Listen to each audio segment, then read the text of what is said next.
A paz do Senhor, meus irmãos, tudo bem com vocês? Tô feliz de novo. Essa série aqui agora vai até, vou contar pra vocês. Nós estamos com convidados cada vez, né, meu Mais amigo? especiais, é isso aí. Não, fique atento. Da última vez a gente falou, vocês talvez não acreditaram, mas aqui mais o que a gente quer trazer do que uma entrevista é uma mesa redonda. Então aqui a gente pode estar conversando sobre tudo e isso pode ser importante para você. Então, pega o convidado de hoje, é bom você pegar um caderno, uma caneta e ir anotando cada coisinha que vai ser importante, pelo menos uma coisinha vai ser importante na sua vida. É isso aí. Não apresentei porque agora já tá aparecendo na mesma câmera, né? Agora somos dois. Dois apresentadores. Ah, sim, mano. Que isso? Ajuda a igreja. Não, que isso. Adriano me mata. Mas também temos ela. Hoje de volta, o retorno. O retorno. Né? A origem. Pode bless. Não, eu ia falar, tá vendo? Pode bless a origem, né? Que ela passou uns dias de férias aí. Não tava aguentando mais o Bruno, na verdade. Papo de bastidor, entendeu? Mas tá de volta, né? Cíntia? Pai do Senhor, após o ano sabático, estou de volta. E aí, vocês se viraram bem sem mim? Viramos. Voltou com vocabulário. Não é. Diferenciado. Foi pra academia de letras. Tava estudando, né? Tá bom. Tava. Não, beleza. Esse ano sabático que durou uma semana. Mas tudo bem. Lenilson, hoje o nosso convidado fez direito igual nós estávamos fazendo. Você tá em qual período? Eu tô no oitavo. Eu também tô no oitavo. Enfim, mas ele já terminou. Ele é procurador do município de Ji-Paraná. Ele é teólogo. Apresenta ele pra gente. É muita coisa. É isso aí. O convidado de hoje, eu vou ler, porque, como o Bruno já falou algumas coisas, então eu vou falar outras informações. É pastor também na Assembleia de Deus em Ji-Paraná. Como ele falou, atua na Procuradoria-Geral do município de Ji-Paraná, formado em Direito na Universidade Luterana do Brasil e bacharel em Teologia pela Faculdade de Teologia Logos, mais conhecida como FAETEL. Nosso convidado de hoje é o pastor Silas Queiroz. Pastor Silas, seja muito bem-vindo. Uma honra muito grande para mim estar aqui com vocês, parabenizados pela iniciativa desse podcast, cumprimentar o pastor André, e é um prazer muito grande estar aqui para conversar com vocês. Todo nosso, pode ter certeza que é todo nosso. Como o Bruno falou, graças a Deus, o nosso podcast tem sido abençoado com pessoas de Deus muito instruídas, para que nós possamos não apenas aqui ter um momento de conversa, mas que nós possamos aqui ser instruídos e você que está em casa também possa aprender, porque as últimas experiências que nós temos tido aqui, né, Bruno, são de coisas excelentes e maravilhosas que nós temos ouvido dos nossos convidados. Então, se eu fosse você, eu não desgrudaria da tela de jeito maneira, a não ser rapidinho, 5 segundos para compartilhar e mandar esse vídeo para alguém. E curtir muito, pedir para todo mundo curtir. Pastor, iniciamos com essa pergunta sempre com todos os convidados e não vai ser diferente. O senhor conheceu a Jesus, a palavra de Deus, quando na sua vida? Eu tive a graça de nascer num lar cristão, né? Quando eu nasci, meus pais já me levaram para a igreja, especialmente a minha mãe, né? Minha mãe me levou para a Assembleia de Deus. Na verdade, o meu pai, ele era à época obreiro de uma outra igreja, da Cristo para o Brasil, aliás, Brasil para Cristo. Então, eu acompanhei minha mãe, a igreja desde cedo, então eu já cresci no Evangelho, né? Naturalmente que ao longo da vida você vai tendo experiências de fé, né? Aos 14 anos eu entendi que eu precisava aceitar a Jesus, ou seja, fazer uma demonstração pública da minha fé. E foi o que eu fiz. Inclusive, me lembro bem que era no dia do meu aniversário, naquele dia. Estava o evangelista, o pastor José Maria Cantelli, de São Paulo, saudoso pastor Cantelli de São Paulo, fazia uma cruzada, uma campanha de evangelismo de Paraná, e no último dia, no encerramento, interessante que eu estava junto com outros adolescentes e jovens, convidando as pessoas para irem à frente, se manifestar publicamente a fé numa decisão por Jesus, né? E durante aquele ato, o Espírito Santo me convenceu de que eu precisava de um testemunho, dar um testemunho público. E eu, assim, pela graça de Deus, fiz. Quando eu percebi, eu já estava ajoelhado diante do púlpito, do altar, e foi ali que eu entreguei a minha vida a Jesus aos 14 anos de idade. O famoso berço evangélico que não vende nas lojas de imóveis da sua cidade, né? Como a gente sempre fala, né? Pastor, então foi bem novo, você tinha 14 anos quando teve 14 experiência. Esse período entre o senhor nascer na igreja e esses 14 anos, foi um período tranquilo? O senhor já estava totalmente inserido dentro da realidade da igreja e o senhor só tomou a decisão pública ali? Ou teve algum Não, eu revés estava nesse período? bem inserido, bem inserido. Não com uma convicção plena e, às vezes, relutante, por algumas questões, às vezes, ligadas até às proibições da igreja, né, que, às vezes, na adolescência inquieta idade, muito né? a gente, né? E é época que você está na escola, época das amizades, então isso deixa algum conflito na mente da gente. Mas nada, graças a Deus, nenhum percalço de maior gravidade. E desse primeiro contato contato assim, com 14 anos, né, de aceitação, né, de demonstrar, até ser pastor, até vontade de ser pastor, na verdade, porque pode ter sido levado a pastor uma época, mas a vontade já queimar desde de um tempo. Foi como esse tempo, esse período, do senhor de 14 anos até a vontade de queimar de ser pastor? Após os 14 anos, embora estando na igreja, eu ainda vivia assim, um tempo de um pouco de dúvida, de indiferença, de não muito engajamento, né? De novo, pelos desafios. E teve um período, acho que eu tinha 17, 18 anos, que eu posso dizer assim, eu me permiti ter algumas dúvidas, teológicas inclusive. Visitei outras igrejas, livros de diversas religiões, de seitas, inclusive, para que eu tivesse uma convicção, não fosse apenas alguma coisa assim, porque a minha mãe me obrigou. Né? E depois de todas essas incursões que eu fiz, pela graça de Deus, eu entendi que, obviamente, que a Assembleia de Deus não é a única e não é uma igreja perfeita, mas é a melhor teologia que eu vi, muito coerente com a Bíblia, né? É o que a Assembleia de Deus expõe. E os costumes são bons e são uma opção. Costumes e tradições existem em todos os lugares. Mesmo os que negam costumes e tradições, todos nós temos costumes. Né? E essa questão olhando para usos, por exemplo, né? Às vezes você não entra num fórum de qualquer forma. Você vai num clube, um clube tem regras, então a igreja tem regras. E a pessoa, uma vez ingressando na igreja, ele tem que submeter às regras. Isso é uma questão de convívio social. Então, vencida essa etapa, aí eu me engajei mais na igreja, comecei a cooperar.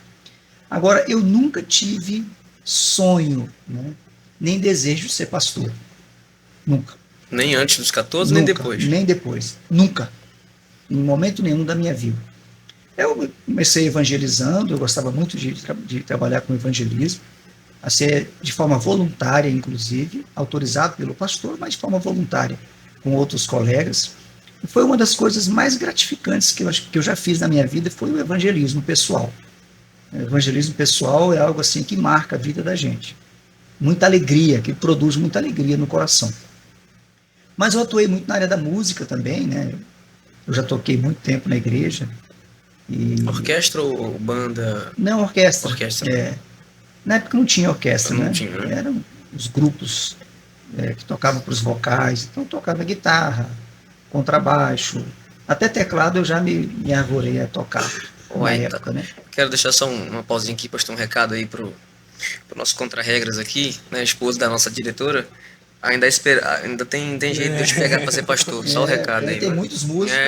Eu acho que já está livre de ser pastor? Não está. Não, tá mesmo não. Tem muitos músicos que fizeram esse caminho, né? Do instrumento ao púlpito. E aí eu trabalhei também regendo, fui secretário de igreja há muito tempo, muitos anos, regente de vocal, líder de mocidade. E nesse período eu fui surpreendido com a consagração ao presbitério. Eu não cheguei a ser diácono, fui levado direto ao presbitério. E na época era surpresa, né? Você não ficava sabendo antes. Então, numa bela reunião de obreiros, quando eu soube, meu nome foi chamado. E foi assim um choque muito grande. Mas eu não subi ao púlpito. Eu demorei a subir ao púlpito, né? Eu ficava lá embaixo com o meu instrumento. E o pastor, todo culto, tinha que me chamar para o púlpito. Aí até que, de algumas vezes, eu peguei e fiquei no púlpito. Né? E aí fiquei como presbítero durante um bom tempo. Nesse intervalo eu fui vereador também.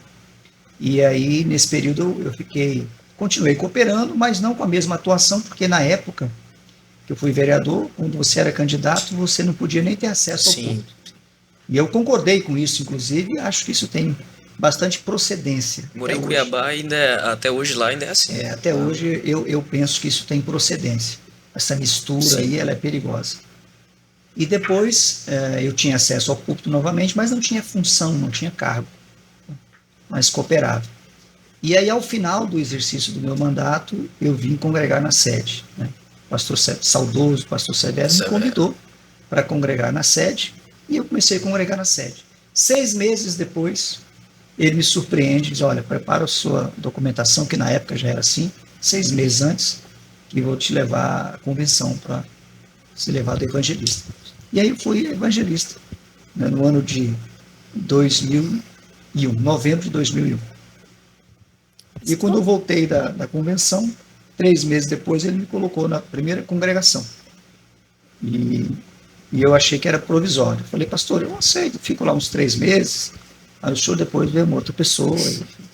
Foram 5 anos. Aí depois eu fui para outra congregação, mais 5 anos. E agora estou na terceira, já tenho 11 anos. E 2 anos depois de ser evangelista, ele já me apresentou ao pastorado.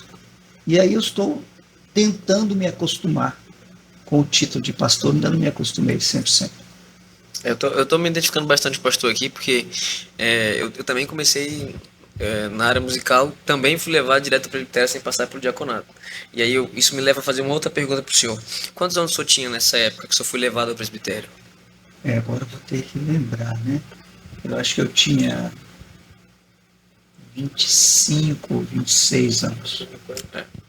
Pastor, bom, o senhor tem contado que essas coisas, o senhor fez bastante coisa, inclusive, e é mais ou menos na idade que a gente começa uma faculdade, né, na nossa juventude, que os nossos sonhos. Então, assim, como que o senhor fez para conciliar essa trajetória ministerial com a carreira profissional e tudo com questão da vida política que o senhor também mencionou? Então, como que o senhor conciliou cada área da vida do senhor?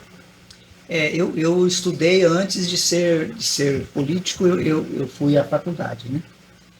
Quando eu fiz 2 vestibulares, eu fiz um para pedagogia na Unir, graças a Deus passei, pela bondade de Deus, bem colocado, e fiz um vestibular para direito, na época que fazia vestibular de verdade, né? A coisa era difícil. E passei para direito também, e optei, mesmo que a faculdade paga, optei por estudar direito. E aí eu tive um choque, aí, respondendo a pergunta dela, porque eu estava na igreja todas as noites. Eu tinha compromisso na igreja todo dia. E aí eu vivi um dilema, né? Eu ia estudar agora de segunda a sexta, não ia mais para os cultos. Quando não era ensaio, era culto de doutrina, culto público. E se não tinha culto naquela congregação ou na casa, eu ia em outra congregação, porque eu tinha uma atividade muito intensa na igreja. Então eu tive no começo esse choque, essa dúvida, mas aí eu tive a grata surpresa de encontrar a ABU. Na época tinha a Aliança Bíblica Universitária na faculdade. Então todo o intervalo tinha culto. Então aquilo foi um lenitivo para mim, que eu participava dos cultos da ABU e tal. Vou aproveitar que o senhor tocou no assunto, né, porque acho que é bem pertinente. E aqui, pastor, nós temos o MEUC, que é o Movimento Evangelístico Universitário Cristão. A gente tem nas faculdades, em alguns colégios, e os nossos alunos, eles mesmos coordenam semanalmente, estão se reunindo nos colégios, nas faculdades ali, tem surtido bastante efeito, graças a Deus tem alcançado muita gente, inclusive na faculdade que eu estudo, o MEUC hoje se tornou uma atividade extracurricular que acrescenta carga horária para os alunos que quiserem participar. Então, assim, ele se institucionalizou dentro da faculdade e está crescendo e começou mais ou menos assim, né? De uma necessidade de realmente, como o senhor falou, de os nossos jovens, eles têm aquela vida assembleiana, uma vida bem igrejeira, né? Uhum. E aí vão para a faculdade e ficam ali naquele limbo, naquele mundo totalmente diferente. E há uma necessidade de se posicionar lá. E é bom saber que já tem uma... Né, tem já tem bastante lastro disso mais antigamente, né? Porque aparentemente parece que é algo novo, mas não, né? Pastor, você está comentando aqui que já existia. Não tem muito né? tempo, né? Não estão chamando só de velho, né? Claro. Inclusive, vamos deixar o convite para as pessoas Exatamente, que nossos alunos. Se você estuda em alguma escola, uma faculdade, procure se não tem um núcleo do MEUC na sua universidade ou na sua escola. Tenho certeza que vai agregar muito na sua vida. E assim como o pastor está falando, vai ser uma extensão da igreja. Se você não pode estar em todos os cultos, se você não pode estar em todas as atividades da igreja, procure alguém da igreja, se não tem na sua faculdade ou escola. Exatamente. Se não tem, já me procura que a gente dá um jeito de montar lá no seu colégio, tá tudo certo. O testemunho que eu dou é esse, é muito importante. Aquilo para mim foi fundamental, porque você sai de um ambiente diário de igreja e cai num ambiente de universidade que muitas vezes é hostil, inclusive à fé. Na maioria das vezes, né? Na maioria das vezes, né? Além de outros aspectos, né? Tentadores, então você tem um refúgio, um local para você compartilhar a fé e ouvir a palavra de Deus, que pelo menos a ABU era praticamente isso, um louvor e uma reflexão. Era isso. Então foi muito importante para mim. E aí nesse meio do curso eu me elegi vereador, entendeu? E exerci o mandato de vereador, não disputei a reeleição. No final do mandato eu fiz um concurso, que eu já estava terminando também a faculdade, que foi esse concurso que eu fiz para a Procuradoria do município. Aí 1 ano e 2 meses depois de sair do mandato, eu fui convocado. E já estou há 21, quase 22 anos na Procuradoria. Como foi esse tempo, pastor, que o senhor foi exercer o cargo político? Foi tranquilo? O senhor teve... foi uma decisão natural ou alguma coisa que o senhor percebeu que não daria para buscar uma reeleição ou que não gostaria? Como é que foi esse período da sua vida? Olha, para mim, a experiência política foi uma faculdade. Uma faculdade. Deus me guardou, entrei de cabeça erguida, saí de cabeça erguida, mas é muito desafiante e eu entendi que não era o propósito de Deus para mim. Eu me lembro muito bem que no ano de 2000, que era o último ano do meu mandato, eu estava em Cuiabá, no início do ano, e eu entendo que Deus falou comigo de maneira forte no meu coração e eu decidi que não sairia a reeleição. Na verdade, eu terminei por um escape, porque sair da política não é fácil. Não é fácil. Imagina. Então eu decidi que não sairia a reeleição, mas o meu partido terminou e eu fraquejei e fui candidato a vice-prefeito. Mas também foi bom, foi uma campanha tranquila, não tive nenhum constrangimento. Graças a Deus não ganhamos a eleição, né? E foi uma saída honrosa. Foi uma saída honrosa, né?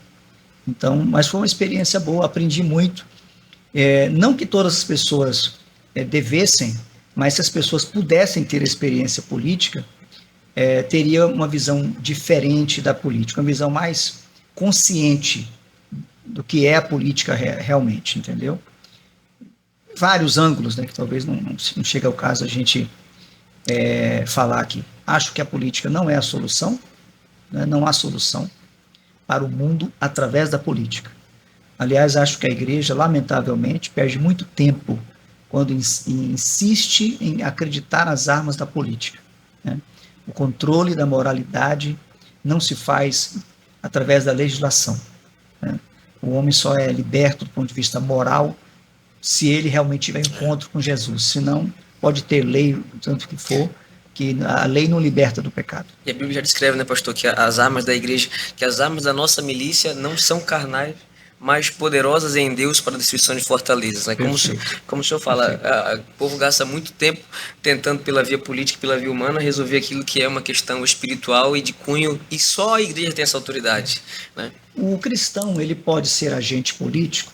Pode. Ele pode ser agente político, ele pode ser agente comunitário, ele pode ser agente de segurança, ele pode ser agente de saúde, ele pode ser agente de todas as áreas, desde que ele tenha vocação para aquilo, né? Mas não significa uma redenção de cultura, redimir a cultura, redimir as artes, redimir o entretenimento, redimir esportes, redimir a economia. Isso não existe. O mundo jaz no maligno. E a redenção não é de cultura, a redenção é do ser humano. Então essa teologia não é nossa. Meu Deus, que vontade da gente entrar no teologando aqui agora, porque é um assunto assim que é interessantíssimo, é maravilhoso falar sobre a igreja e o seu papel transformador, né, pastor, na cultura que ela está inserida ali. Mas, Bruno, manda lá. É uma seara muito boa, Jesus. É uma linha muito, muito tênue que mas eu não vou. Enfim. Pastor, a última lição, se eu não me engano, o senhor pode até estar me corrigindo, que o senhor foi convidado pela CPAD, certo? Ou foi essa de agora? Não, foi a última, teve outra antes, né? Teve outra antes. Teve outra. Como foi para o senhor ser chamado pela CPAD para estar sendo como comentarista nas lições? Eu recebi o convite em 2021 para escrever a revista do primeiro trimestre de 2022 e, por graça de Deus, agora escrevi essa desse trimestre último agora. Foi uma surpresa, né? Uma grande surpresa. As duas vezes? Mas Não, da segunda vez não. nesse caso, o senhor já tinha livros lançados pela CPAD. Eu tinha um livro na CPAD, há mais de 2 anos, esperando para ser lançado. Já tinha um material? Já tinha. E eu já tinha escrevido para revistas, né? Especialmente para Obreiro, né? Da CPAD, que é Obreiro. Você não manda o material para Obreiro para ver se vai ser publicado. O material do Obreiro, o material é solicitado do articulista. É diferente do Mensageiro da Paz. O Mensageiro você manda e eles vão publicando. Se bem que o Mensageiro também pede materiais, né? Agora, o Obreiro não. O Obreiro, eles selecionam quem vai escrever e encaminha o tema, o assunto certinho. Mas, assim, para escrever revista, foi uma surpresa. Eu não imaginava jamais que... É lógico que Rondônia é um estado como os demais, mas a gente está longe do centro, né, do sul, do sudeste do país. Então foi uma surpresa muito grande que eu tive o dia que o diretor de publicações me ligou e falou do desafio, inclusive foi na virada de currículo, né, então foi um desafio muito grande. E no dia que ele me ligou, depois da longa conversa que nós tivemos, aí ele falou, olha, o seu livro vai ser publicado agora também, era o segundo semestre de 2021. Aí em setembro de 2021, por graça de Deus, publicou o primeiro livro, e aí no final do ano publicou o livro de apoio da revista, e no início do ano já saiu então a revista do primeiro trimestre de 2022. Já a segunda não foi a mesma surpresa, porque por graça de Deus a gente funciona assim, né? Periodicamente eles vão pedindo as revistas, a não ser que eles resolvam, de repente, encerrar a participação de alguém, porque não existe um contrato. Sim. Pastor, o senhor é nascido e criado aqui em Rondônia? Sim, eu considero que eu nasci em Ji-Paraná, porque eu nasci na época da vila de Rondônia, né? Só que eu nasci na zona rural e era chamado Projeto Ouro Preto. Então, quando me registraram, estava Projeto Ouro Preto, então saiu Ouro Preto. É honroso também, mas eu me considero ji-paranaense. Todo o nosso vínculo era com Ji-Paraná, então eu sou nascido aqui. Desde o nascimento, residindo lá? Sempre. Nós moramos uma época no Paraná, morei uma época na cidade de Matinhos, no Paraná, litoral do Paraná. Mas foi um período curto e retornamos para Ji-Paraná todo o tempo lá. O senhor casou lá ou casou aqui? Não, eu casei em Ji-Paraná mesmo. Quantos anos o senhor tinha? 23. 23 anos. 23 anos. 23 anos. Bem novo. Você conhece a sua esposa onde? Ji-Paraná. Ji-Paraná na igreja? É difícil, né? Ele contando as coisas, a gente tem que... Vamos extraindo, vamos arrancando. Não, eu estou contando. É só perguntar. Aqui a gente vai perseguindo o convidado. Eu tô falando. Nas últimas entrevistas, pastor, a gente teve os conselhos para nosso Madari, né? Como que um varão tem que chegar numa varoa, de como, né? Qual que é o modelo certo, assim. E aí alguns pastores até ajudaram, deixando lá a forma. O senhor poderia contar pra gente como foi a forma que o senhor chegou na sua esposa? Sua fala pode mudar a vida de alguém, pastor. Porque, ó, eu lido com jovens aqui em Eric Emes e eu vou falar pro senhor, viu? O que essas moças reclamam da forma com que esses rapazes se aproximam delas é coisa de se chatear. É verdade. Olha lá, irmã. A voz da consciência ali tá sofrendo, orando, buscando do Senhor, mas está difícil. Então, pastor, socorra alguém. Os tempos mudam, estão mudando, né? Eu acho que há um tempo atrás os rapazes tinham mais iniciativa, né? Então, essa cultura está mudando muito, e talvez do ponto de vista negativo, né? Que eu acho que a iniciativa realmente tem que ser do homem, né? Como eu tinha muita atividade na igreja, e talvez também pela minha beleza, né? Com certeza. Eu já tinha, assim, algumas pretendentes, né?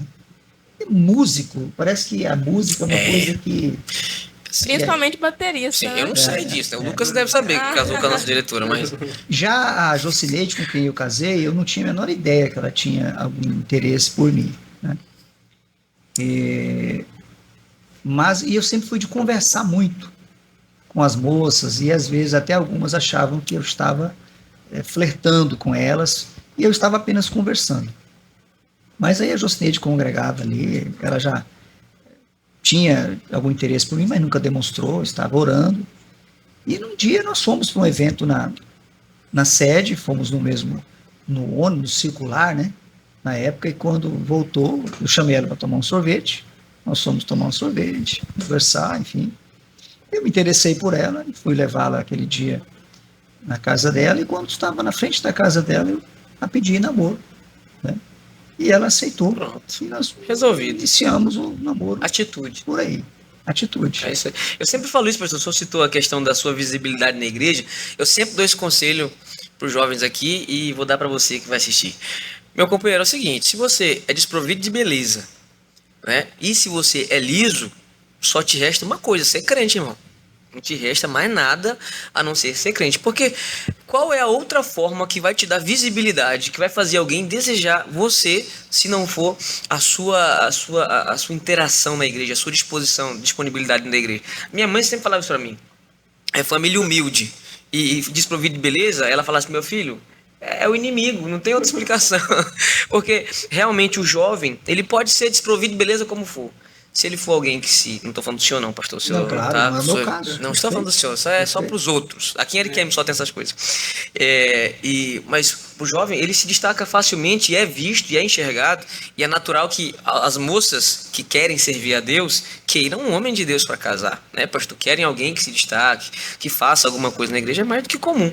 Então, meu irmão, corre para Jesus e faz alguma coisa. O homem tem que ser ativo. Toca nem que seja uma meia-lua, uma coisa. E aí a atividade, o trabalho, né, estudar, o homem tem que ser interessado, né, em conquistar. Não é uma ambição, né, do ponto de vista negativo, mas uma disposição de conquistar. Então, eu trabalho desde criança. Já fiz N tipo de trabalho, né? Sou de uma família não extremamente pobre, mas mais pobre, né? Então, e sempre estudei. Eu, no meu ensino fundamental e médio, por graça de Deus, eu não sei o que é um exame ou uma recuperação, por graça de Deus. E muito menos uma reprovação. Então, eu já vinha trabalhando nesse período e cooperando na igreja diligentemente. Nunca largou, nunca deixou, sempre ativo. Graças a Deus. Mesmo com faculdade, Graças a Deus. namoro, porque a gente começa a namorar e some da igreja, né? Só a graça de Jesus. Não, aí eu tinha já talvez até um pouquinho de problema, porque a minha dedicação era intensa e eu tinha pouco tempo, né, para dedicação ao namoro. Então a gente tinha alguma dificuldade até em função disso. Ela me cobrava um pouco. Então, pastor, o senhor casou aos 23 anos, então, para não ser indelicado e perguntar a idade do senhor, quantos anos de casado o senhor tem? Ela não quer, viu, que ela foi interessante. Ela não perguntou a minha idade, perguntou quantos anos de casado. Nós nos casamos no dia 20 de novembro, então agora nesse ano completará 30 anos, se Deus assim nos permitir. Façam as contas agora. E filhos, pastor, o senhor tem quantos filhos? Eu tenho 3 filhos. 3 filhos, 3 netos filhos. já? Tem um aqui comigo, o Júnior, né? E tem a Carol e o Gabriel. Ainda não tenho netos, né? Porque eles não se casaram ainda, mas estão para casar. Alô, Madari! Madari, acorda. Aproveitando então que nós já estamos a gente já conseguiu falar da vida pessoal do senhor. Me fala assim, um hobby que o senhor tem, uma coisa que, tirando a igreja, tirando o trabalho, coisas do dia a dia que o senhor gosta de fazer, assim, quando não está trabalhando ou na igreja. O Mano Silas, né? Seu pastor Silas. Tem, assim, Tem gente que não gosta dessa dicotomia, né? Que às vezes, e realmente, às vezes é meio complexo separar as duas coisas. Mas todo mundo tem alguma coisa assim que, não vou dizer que destoa da vida ministerial, mas que é uma coisa particular, que o senhor gosta de fazer. Teve alguns convidados que já vieram, que já maratonam séries Netflix, ou tem hobbies de leitura, gostam de correr. Pescam, O pastor Altair Germano gosta de ir para academia, né? Conforme ele bem citou aqui com a gente. Enfim, essas coisas. Eu acho que o meu caso é leitura mesmo. Você gosta de ler? Eu gosto de ler. Ah, o Bruno fica triste quando tu... Não. não tem pra onde Eu correr. gosto de... É o perfil, né, Bruno?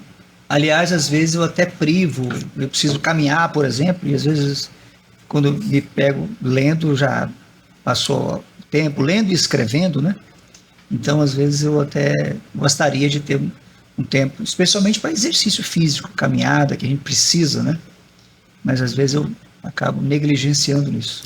Agora, ler eu gosto bastante. O senhor tem quantos materiais escritos, quantos livros? Eu tenho publicados, eu tenho 3. Né? 3 livros pela CPAD. Óbvio que tem outros materiais que, às vezes, de eventos, mas livros publicados, livros 3. Sim. Me admira muito, pastor, lá atrás o senhor, conforme foi a vida do senhor, se candidatando a vereador, tá ativamente aqui na igreja e tudo mais, mas hoje em dia, a questão do pastor, teólogo e procurador, eu trabalho na procuradoria, lógico, seria o badeco do badeco do badeco dele. Mas fica feliz que sem o estagiário, o judiciário não sobrevive, é isso aí. Obrigado. Mas hoje em dia, para o pastor, como é conciliar a vida de pastor, de congregação, teólogo e procurador? É tranquilo? Então, há muitos anos atrás, por graça de Deus, eu decidi entender que me dedicar ao ministério e ter as outras atividades como meios e não como um fim em si mesmas, entende?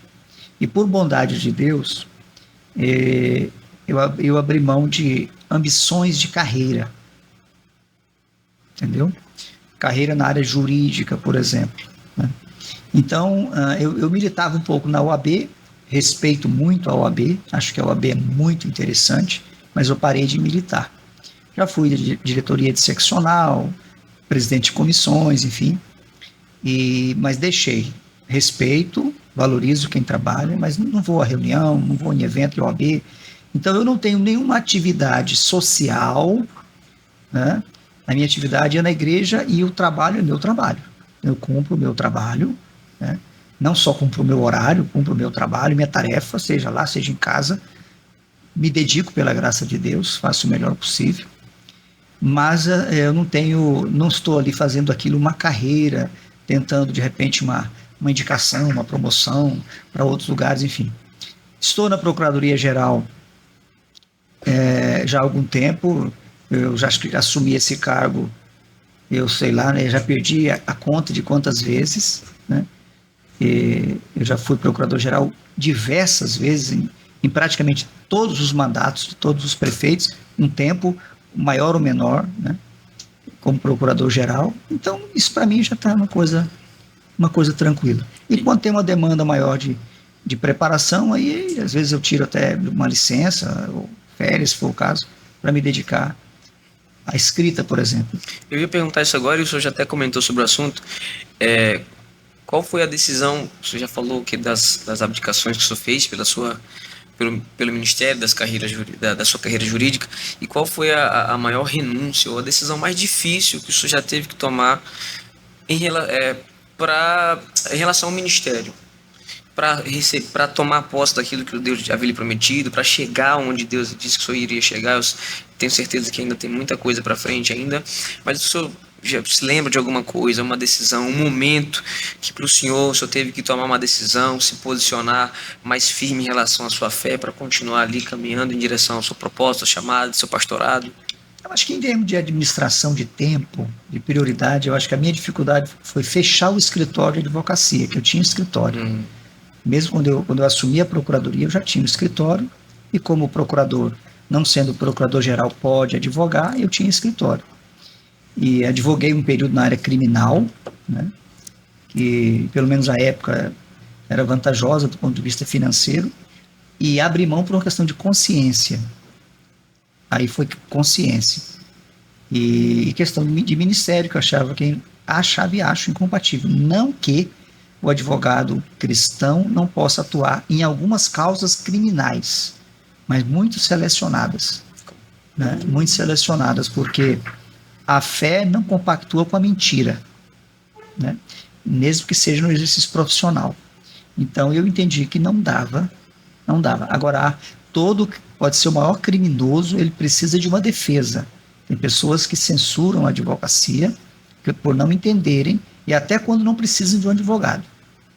Mas a pessoa pode ter cometido o maior crime, que ele precisa de uma defesa técnica. Então foi difícil fechar o escritório, entendeu? Mas eu fiz em função da congregação que eu estava dirigindo. Então, em termos de tempo, acredito que seja isso, né? Lógico que tem outras coisas no dia a dia que você vai tendo que abrir mão. Eu acredito que a questão política também, que eu passei algumas tentações. Eu passei algumas tentações para voltar para a política. Algumas tentações. Faz tempo já? Faz tempo. A última tem uns 4 anos. E as outras tem bem mais tempo. E bem quando estava bem polarizado, né, pastor? Então, assim, foi difícil, mas Deus me livrou. Aí, depois disso, uma coisa para mim que já está... Pelo jeito, ele não quer saber nunca mais da vida política. Deus me livrou. Deus me livrou. Eu digo não é demérito, mas é um livramento, porque o poder ele é terrível. Eu não cheguei a ser político como pastor, já fui assessor parlamentar, eu prefiro ser crente. Eu não estou demonizando a política, mas o sistema é corrompido. O sistema. E até, pastor, é uma questão que sempre quando se entra no assunto, e o senhor colocou muito bem, não é uma demonização da política, e não é que o crente não possa se envolver com a política. Até a gente sempre é citado aqueles exemplos clássicos, né? Como Deus levantou pessoas em determinados momentos para exercer alguma função política na Bíblia, né? Nós temos o caso de José. Só um parênteses, embora o contexto do Antigo Testamento seja totalmente distinto, era outra aliança. Exatamente, né? Levantou ali com as guardadas devidas proporções, foram para casos e pessoas específicas. Eu até acredito, pastor, que dentro da igreja há pessoas que têm essa aptidão para a vida política, que têm o traquejo político, mas em relacionado ao ministério, eu também sou da linha que não se troca o ministério pela vida política. O ministério está muito acima, é algo muito excelente. Eu acho que o púlpito, o discurso do púlpito não tem que ser apenas religioso, tem que ser espiritual. Entende? O discurso do púlpito não pode ser um discurso político e nem ideológico. Ele tem que ser espiritual. Não apenas religioso, porque a religiosidade leva para o politicamente correto, e tem que ser bíblico, tem que ser espiritual. Não pode ser ideológico.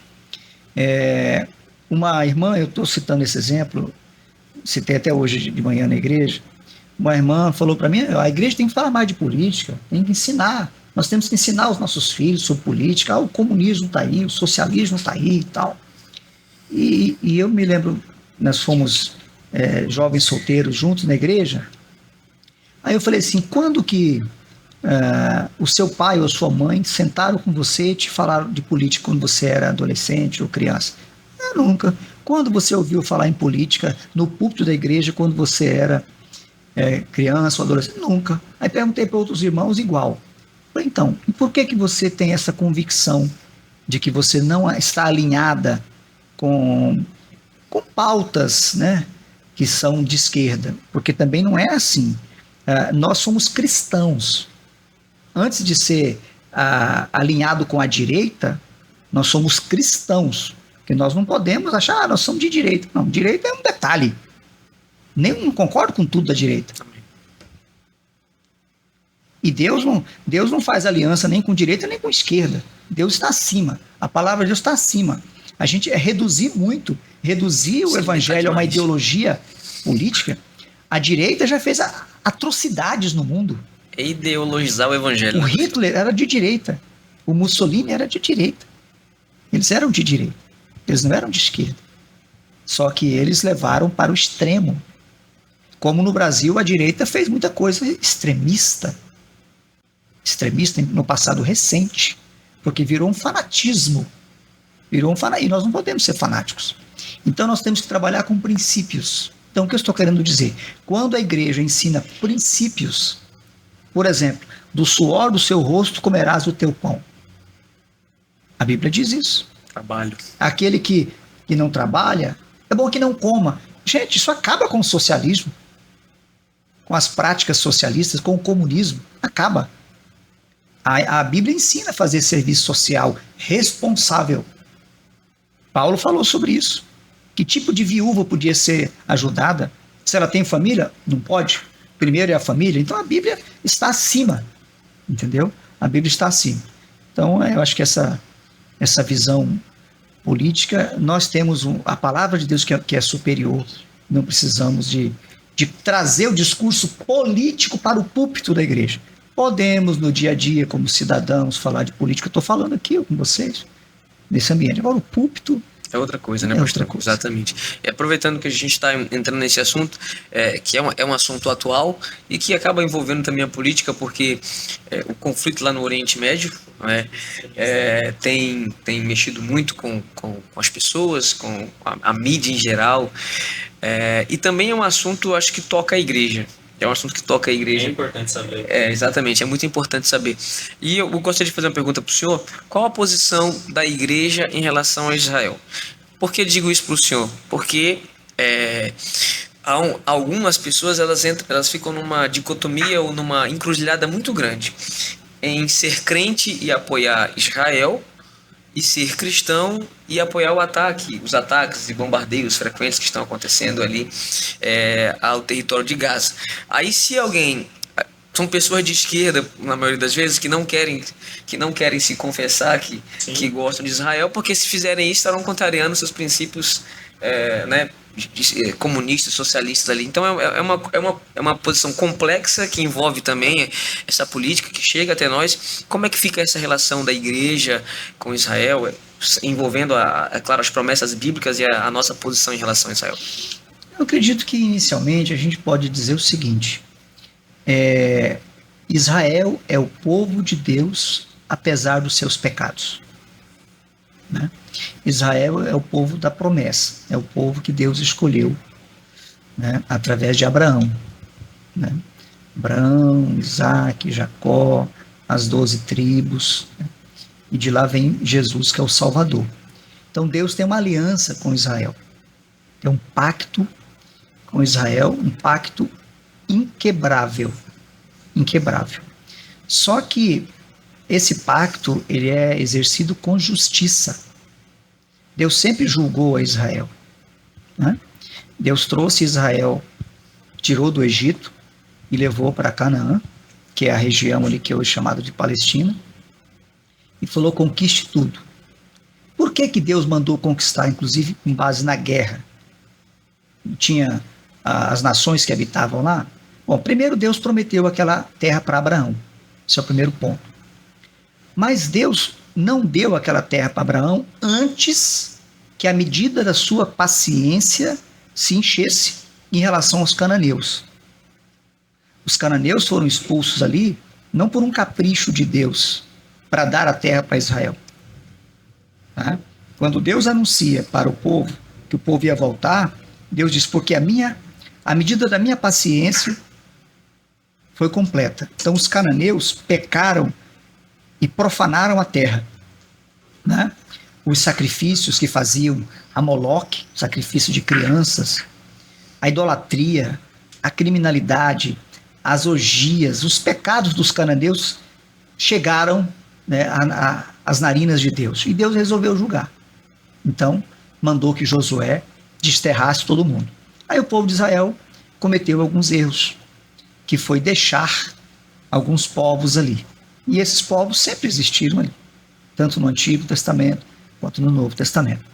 Mas mesmo assim Israel tomou posse e Deus falou: olha, eu vou estar com vocês enquanto vocês estiverem comigo.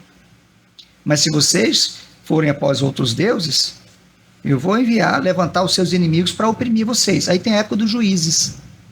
O povo era oprimido 20, 30, 40 anos, subjugado, né? Pelos amalequitas, pelos midianitas, pelos filisteus e tantos outros.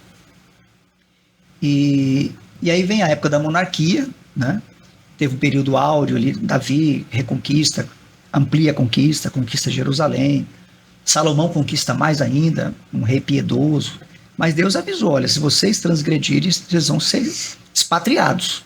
Aí depois de Roboão, né, o reino se divide, o reino do norte, Israel, pecou muito, Deus enviou os profetas, e eles foram matar os profetas. E chegou um tempo que Deus levantou a Assíria para julgar o reino do norte, e depois levantou a Babilônia para julgar o reino do sul. Os assírios estrangularam a nação de Israel, trouxeram outras nações para o território de Israel, que a sede era Samaria, né? E ele espalhou a grande diáspora do Antigo Testamento, foi aquela. E depois pegou a tribo de Judá, o reino do sul, e levou para a Babilônia, as 3 levas, enfim. Muitos ficaram na pobreza, outros foram para o Egito, enfim, destruiu. As cidades, Jerusalém foi destruída, enfim.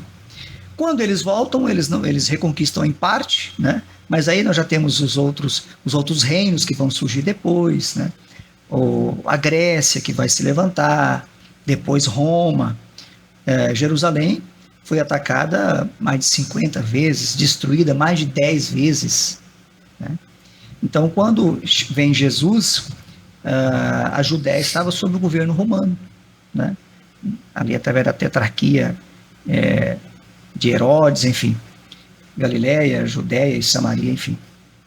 E aí no ano 70, a cidade é destruída definitivamente, até porque os judeus, quando escolheram soltar Barrabás e não Jesus, disseram que o sangue dele caia sobre nós. Caiu. E caiu. Né?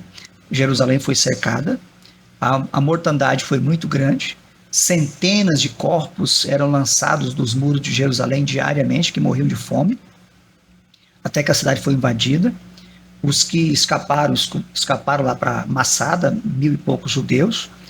Os romanos cercaram a fortaleza de Massada e tomaram a fortaleza. Na véspera de chegarem ao topo, os judeus se suicidaram, né, os essênios, então, e os que escaparam foram espalhados pelo mundo, né? Então houve a diáspora dos anos 70.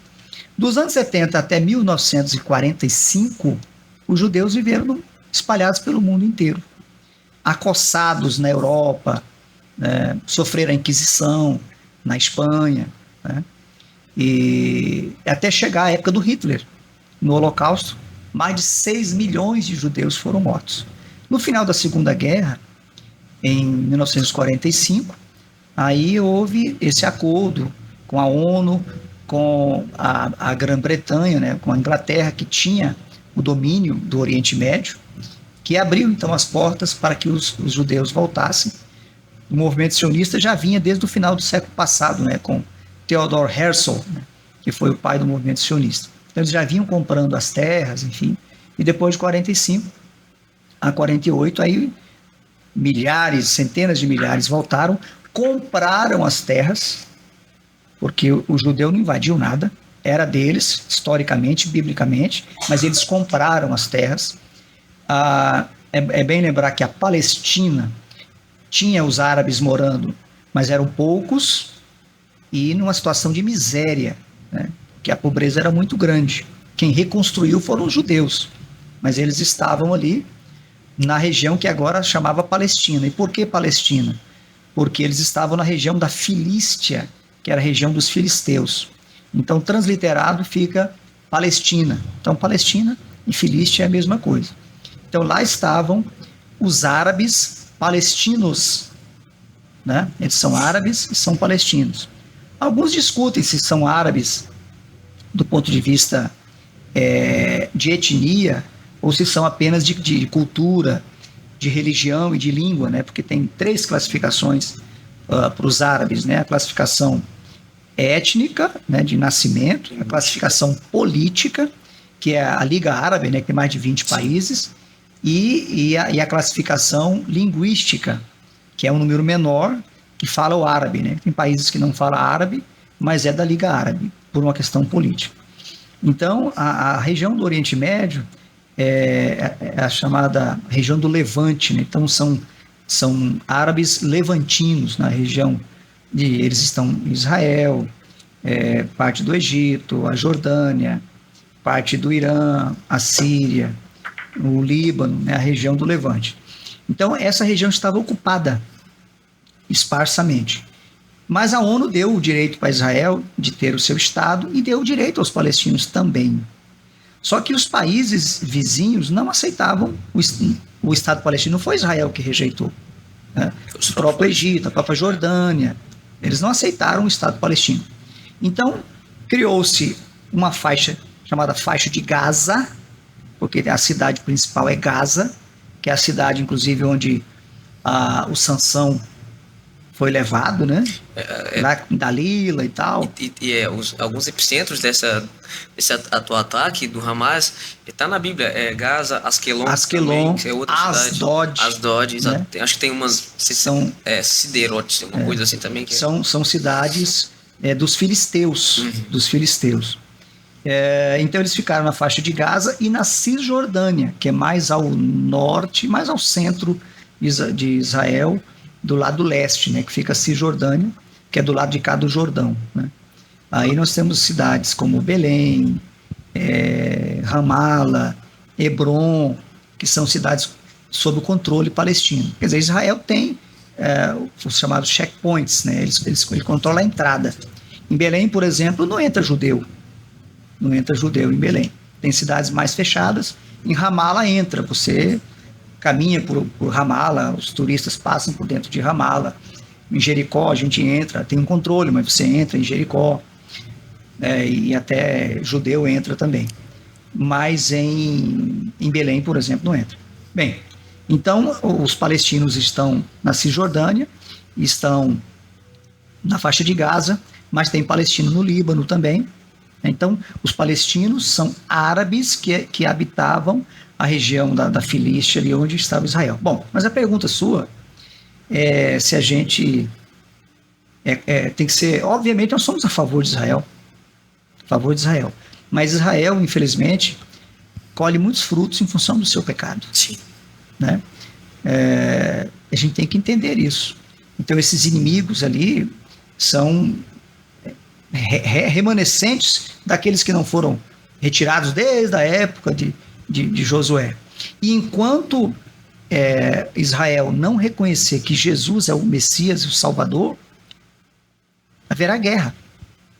Inclusive há prenúncios, né, da batalha de Gog, a primeira, né, que seria um levante possivelmente da Rússia, liderando outras nações para invadir Israel. Bom você tocar no assunto. Hoje de manhã a gente acabou entrando no assunto na Escola Bíblica Dominical, eu sei que está um pouco distante, Apocalipse capítulo 20, se eu não me engano, do versículo 7 ao versículo 8, me falha a memória agora, mas fala exatamente sobre esse levante de Gog e Magog, né, que seria a Rússia, a Turquia, Irã, algo do tipo assim. Nesse texto de Apocalipse 20, esse levante ele está localizado no relato ali que a Bíblia está fazendo do milênio, né? Esse que o senhor está falando é um anterior. Esse é anterior. Lá nos capítulos 37 e 38 de Ezequiel, fala das duas batalhas diferentes. Sim, também. Na primeira batalha, as nações confederadas, amigas de Israel, vão intervir, possivelmente lideradas pelos Estados Unidos, e vai ter um acordo. Tá? Então, por isso que os teólogos, e essa semana, até ontem à noite, conversei muito com o pastor Abraão de Almeida, que é um dos maiores escatologistas do mundo, né? E ele falava, inclusive, sobre esse assunto. Inclusive, o livro dele, Israel, Gog e o Anticristo, fala das duas batalhas. Então, essa primeira pode acontecer a qualquer momento, né? Só que a nossa crença é que não antes do arrebatamento da igreja. Entendeu? Só que não vai destruir Israel, que vai ter um acordo. Aí é onde a Bíblia diz que o anticristo vai aparecer e fazer um acordo. Aí a Bíblia diz que vai ter paz e segurança. Uma falsa paz, mas vai ter.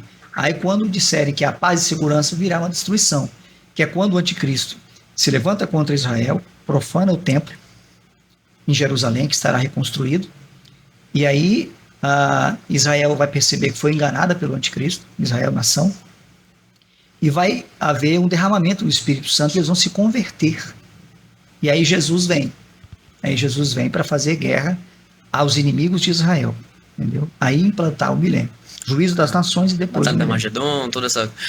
A Bíblia, ela tem, né, pastor, o roteiro Sim, sim. dos últimos dias. Israel é o relógio escatológico de Deus do mundo, né? A gente sempre usa essa nomenclatura para Israel. Mas assim, tem muita gente preocupada. Meu Deus, o mundo vai acabar agora e é a Terceira Guerra Mundial. A gente não pode esquecer que nós somos a igreja e temos... O mundo não estamos- acaba com menos de 1007 anos. Pelo menos. Porque se o arrebatamento acontecer hoje, são mais 7 anos de grande tribulação Mas o milênio... e mais um milênio. 1000. Aí depois do milênio, aí o mundo vai acabar. Tudo isso que existe vai ser queimado pelo fogo. Novos céus e nova terra. Apocalipse 21. Então a questão da igreja é o arrebatamento, certo? Então nós somos pré-tribulacionistas. Que fique, isso é interessante pontuar. Olha o teologano aparecendo aqui, né? Porque a gente está sofrendo muitos ataques teológicos nesses últimos dias, né, pastor? Muitas concessões com muitas ideias que estão aparecendo, amilenismo, pré-milenismo, enfim, muitas coisas, né? Com reflexo político, inclusive. Exatamente. Por que que nós estamos acreditando numa escalada política? Essa crença nunca foi nossa. Essa crença não é dos pré-milenistas. Essa crença é dos amilenistas e principalmente dos pós-milenistas. Nós estamos importando muita literatura estrangeira de autores pós ou amilenistas. E a literatura pentecostal ela é pré-milenista. Entendeu? Então a igreja espera o arrebatamento. Nós não acreditamos numa solução dos problemas da estrutura da sociedade. Essa é a diferença. Então há um engano teológico terrível que está levando as pessoas a terem uma crença política. Esse é o problema. Inclusive nós temos uma grande referência a nível de Brasil que todo mundo conhece, lê, e com ele tem mais uma gama, né, que se declara amilenista e como ele é muito lido, é um material muito consultado pelo só que vai saber quem é, pelos assembleanos, acaba que muita gente incauto vai e acaba sendo levada, né? Tem a lenda que dizem que o pré-tribulacionismo não é bíblico, que foi criado por John Nelson Darby ali numa visão que ele teve, que não foi um negócio bíblico, mas o certo é que quando a gente lê a Bíblia e entende que é como o senhor falou no começo, a Assembleia de Deus não é perfeita, mas não tem muita coisa melhor por aí não, teologicamente falando. A gente está no caminho, certo ali. Perfeito. Isso mesmo. Respondida a pergunta. Muita coisa, né, gente? Temos que orar por Israel, amar Israel, orar pela paz. Né? E um detalhe também, ser grato, porque a salvação vem dos judeus. Jesus era judeu. Então nós temos essa aliança, né, de orar por Israel. E o Hamas é o braço terrorista dos palestinos. Tá? Aí é o problema do fanatismo. Nem todo muçulmano é terrorista, é claro. Embora o Alcorão ele prega a jihad, que é a guerra santa, né? Inclusive contra o cristianismo, porque o Alcorão é expressamente contra falar que Jesus é o Filho de Deus. O Alcorão é expressamente contra a Trindade, diz que falar em Trindade é uma blasfêmia. Então, a religião muçulmana, ela é radical, ela é intransigente, né? Você vai a Jerusalém é uma cidade extremamente democrática, né? Lá tem cristão, judeu ortodoxo, cristão católico, cristão ortodoxo, muçulmano, xiita, sunita. E aí vai. Agora, se você atravessa ali a lateral do Muro das Lamentações e vai para o lado onde está a mesquita lá, Al-Aqsa, né? E o domo da rocha ali é um território que você tem que estar. Até estava ouvindo alguém falar isso, e é verdade. Você vai ao Muro das Lamentações, só o kippah que você tem que usar, mas você pode estar com uma Bíblia, você pode fazer a oração da forma como você quiser, mas se você entrar numa mesquita, né, como eu já entrei, você tem que entrar descalço, ou você fica distante, ou você faz o movimento que eles fazem. Então, é radical, eles não têm liberdade religiosa. Você pega a Arábia Saudita, por exemplo, e outros países que são a religião oficial, o islamismo, não se admite outra. Então, já o judeu é pacato. O judeu é trabalhador, ordeiro. Você não vai falar que Israel atacou. Israel está se defendendo dos ataques do Hamas. Inclusive, esse conceito de Estado laico, ele vem do cristianismo, né, pastor? Perfeito. É uma herança do cristianismo para a democracia. Agora, os ataques do Hamas foram cruéis, foram terríveis. Agora, nós temos que também, a nossa visão de Israel, ela tem que ser bíblica, mas também não pode ser tão romantizada, porque Israel também tem um lado secular. Só para ter uma ideia, o local que foi atacado é o local de um festival de música eletrônica, de música psicodélica. Né? De consumo de drogas. Então tem um lado secularista, infelizmente, muito forte, especialmente em Tel Aviv. Tel Aviv é uma das cidades mais secularistas do mundo. O aborto é permitido, já lá bem o movimento LGBT dos maiores do mundo. Né? Verdade. Está lá. E galera, depois entrem no YouTube, no canal do pastor, ele foi lá, ele tem os vídeos lá feitos referente a isso, visita lá os muros das lamentações, e tem um monte de vídeo, são vídeos curtos, isso que eu achei bacana, explicando como é que funciona, tem lá explicando tudo certinho uma viagem que ele fez lá. E Cíntia? Não, é porque assim, dá muito gosto ver os teólogos conversando, mas eu quero fazer uma pergunta muito séria. Nesse momento eu quero fazer uma pergunta muito séria, muito importante para o pastor, que é corinho de fogo ou worship? É importante. Worship. Eu não esperava essa resposta. Worship. Mais worship do que corinho. Porque o fogo vem pela adoração. Nunca ninguém respondeu isso aqui. Todos que vieram aqui, pastor, ficaram no muro. Às vezes depende do momento e tal, não sei o quê. Depois aí, tudo bem, mas eu acho que a gente não pode inverter os processos. Dois tons e um surdo. Você invoca a presença de Deus. Dois tons e um surdo. Eu sou a favor da mecanização, da espetacularização dos dons. O verdadeiro pentecostalismo não é esse. Estavam todos reunidos no mesmo lugar, assentados. De repente, veio do céu um som, né, veemente, impetuoso e tal, que encheu toda a casa que estavam assentados. Lá na casa de Cornélio, caiu sobre eles o Espírito Santo. É isso que a gente precisa. Pois tome essa.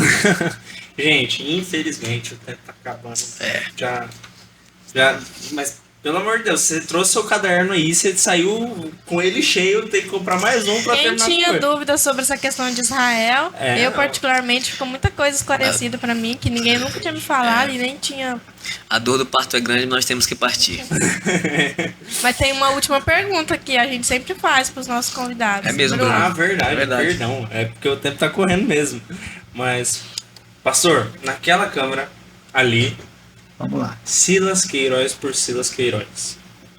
Pode falar. O que eu vou dizer? O meu filho está aqui, inclusive, né?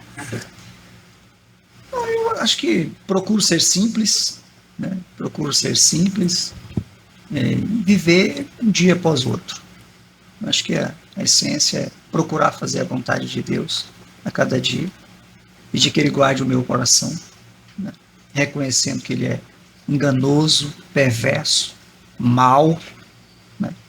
E depender de Deus a cada dia, da misericórdia dele.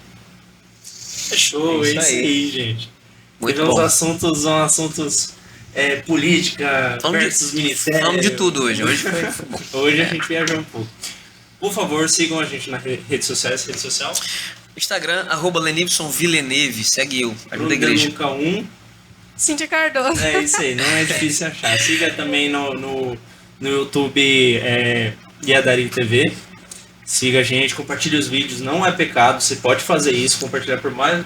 O Instagram da igreja também, @assembleia. O Silvano vai pôr Aqui, tudo oficial. aqui, ó, pra vocês verem certinho. Vai estar O milagre da edição. O milagre da edição, É isso aí. exatamente. Compartilhe os vídeos, gente. Deixa esse vídeo chegar no máximo de gente possível, o pessoal entender o que está acontecendo lá, entender um pouquinho da vida do pastor. E é isso aí. Agradeço que todos tenham assistido esse vídeo. Curta. E é isso aí. Obrigado, gente. A gente quer agradecer a presença do pastor aqui. Muito obrigada, pastor, pelo seu tempo. Foi muito enriquecedor pra gente, tá? Meninos, também um prazer. Sempre mais um programa na companhia de vocês, tá? Paga um açaí que eu acredito no que você está falando. É brincadeira. Gente, muito bom estar aqui com Posso vocês. agradecê-los também Claro, mais deve, uma pastor, vez. deve. Obrigado e parabenizá-los pelo formato.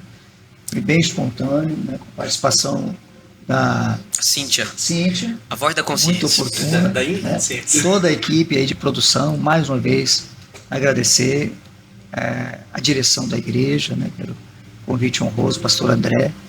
Agradecer ao meu filho Júnior, que está aqui comigo, e a Laura, que é a namorada dele, né, que está acompanhando a gente aqui. Deus abençoe vocês e toda a Almadari e toda a igreja de Ariquemes. Amém, pastor. Nos sentimos felizes e essa é sempre nossa alegria, trazer convidados como o pastor Silas, que nos falam com naturalidade, com propriedade da palavra de Deus, uma conversa agradável e boa. Tenho Eu certeza tô que me vai sentindo muito edificar muito amiga sua dele vida. agora. Eu sou a Beth dele, já conheço tudo a vida dele. E, pessoal, Vamos tomar um açaí depois. opa! Você paga. Pastor Garapeira no final do culto. Pedir pro pessoal mandar pra gente, tanto no nosso direct, pode ser de qualquer um, ou no do pod também. Pessoas que vocês querem ver aqui, mandar sugestões, mandar pergunta também, que vocês gostariam de saber. Vamos levantar a hashtag Bianca no PodBless, né? Pra gente destrinchar a vida dela. E é isso aí. No mais, gente, muito obrigada. É isso. É isso aí. Valeu, galera. Até mais, pessoal. Deus abençoe.